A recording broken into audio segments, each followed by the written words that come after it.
येवला तालुक्यातील नगरसूल येथे जवळील अंतरावर कटके कापशे वाडी या ठिकाणी उर्वरित जो प्रलंबित रस्ता आहे गेल्या 45 वर्षापासून त्यास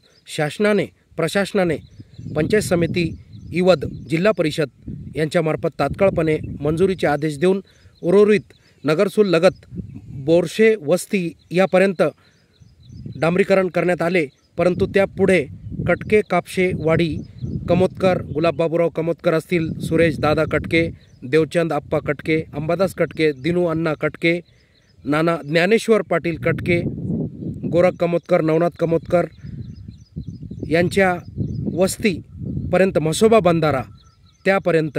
मधील हा जो शासकीय जो रस्ता आहे त्यास तात्काळपणे प्रशासनाने मंजुरी देऊन प्रलंबित या रस्त्याचे काम तातडीने सुरू करण्यात यावे, तसेच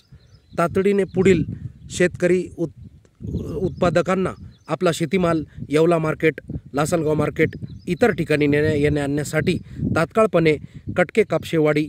वस्तीवरील संपूर्ण प्रलंबित जो रस्ता आहे तो पूर्णपणे तातडीने डांबरीकरण करण्यात यावा अशी मागणी येथील सर्व समस्त ग्रामस्थ, पंचक्रोशीतील सर्व रहिवासी वर्ग आणि शेतकरी बांधवांनी एका निवेदनाद्वारे जिल्हाधिकारी कार्यालय, पालकमंत्री यांच्याकडे निवेदनाद्वारे रवाना केले आहे. शासनाने तात्काळपणे याची दखल घ्यावी